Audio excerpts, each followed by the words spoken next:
Bismillahirrahmanirrahim.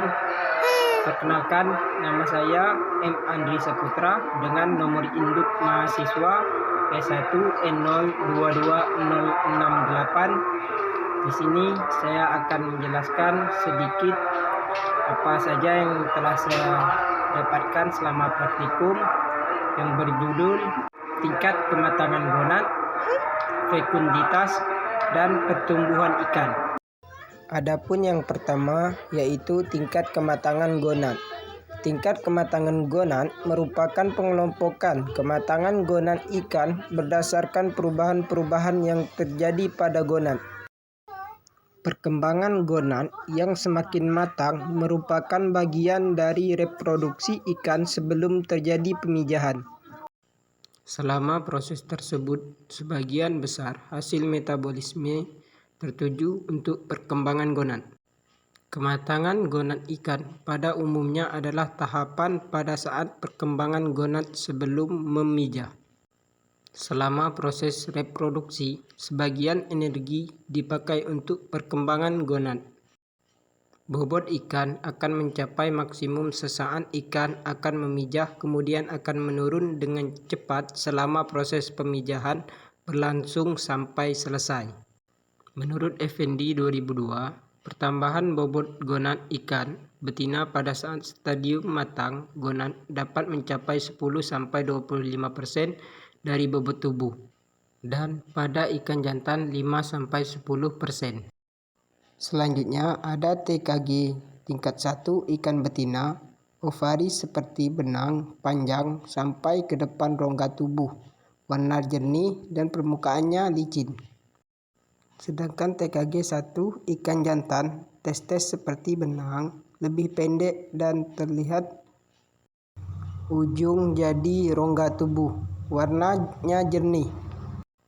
Adapun TKG 2 ikan betina, ukuran ovari lebih besar, warna lebih gelap kekuning-kuningan, telur belum terlihat jelas dengan mata. Selanjutnya adapun TKG 2 ikan jantan, ukuran testes lebih besar, warnanya putih seperti susu, bentuknya lebih jelas daripada tingkat 1. Adapun TKG 3 ikan betina, ovari berwarna kuning. Secara morfologi, telur mulai kelihatan butirannya dengan mata. Adapun TKG 3 ikan jantan, permukaan testes tampak bergerigi. Warna makin putih, testes makin besar, kalau diawetkan mudah putus. Adapun TKG 4 ikan betina, ovari makin besar, telur berwarna kuning, mudah dipisahkan, butir minyak tidak tampak, mengisi setengah sampai 2/3 rongga perut, usus terdesak. Adapun TKG 4 ikan jantan seperti tingkat 3, tampak lebih jelas, testes semakin kenyal.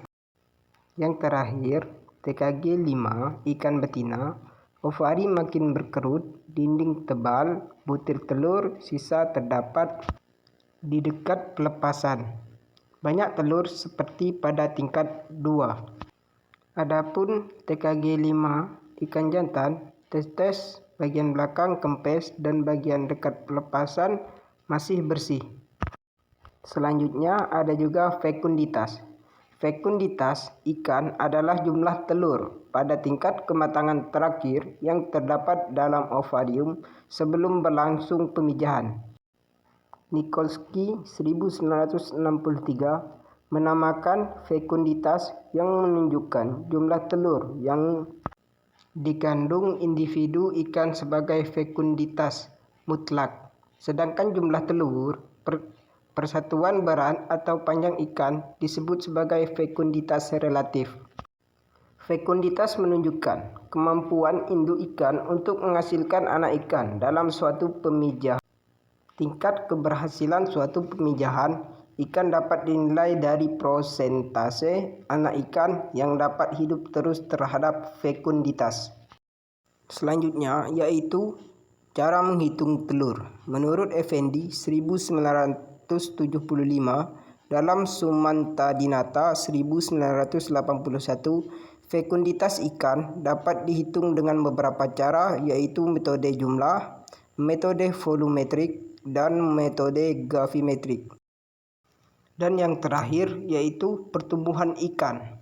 Pertumbuhan ikan adalah perubahan ukuran, dapat berupa panjang atau bobot dalam waktu tertentu. Jadi, untuk menghitung pertumbuhan diperlukan data panjang atau bobot dan umur atau waktu. Adapun menurut Effendi 1979, pertumbuhan dapat dinyatakan dengan suatu ekspresi matematika. Misalnya, yang dimaksud dengan pertumbuhan mutlak ialah ukuran rata-rata ikan pada umur tertentu. Pertumbuhan ikan dapat dibagi menjadi 3 pola pertumbuhan, yaitu 1. Bila harga koefisien lebih kecil dari 3, maka pertumbuhan panjang ikan tersebut lebih cepat dari pertumbuhan bobotnya dan disebut dengan alometrik negatif.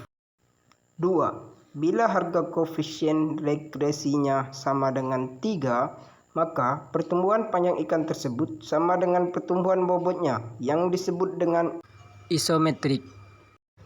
Yang ketiga, bila harga koefisien regresi lebih besar dari 3, maka pertumbuhan bobot ikan tersebut lebih cepat dari pertumbuhan panjangnya, disebut dengan alometrik positif. Selanjutnya yang terakhir yaitu yang mempengaruhi pertumbuhan. Pertumbuhan ikan dipengaruhi 2 faktor, yaitu faktor internal yang meliputi genetik dan kondisi fisiologis ikan, serta faktor eksternal yang berhubungan dengan lingkungan. Baik, hanya itulah yang dapat saya jelaskan. Lebih dan kurangnya saya mohon maaf. Wabillahi taufik wal hidayah. Wassalamualaikum warahmatullahi wabarakatuh.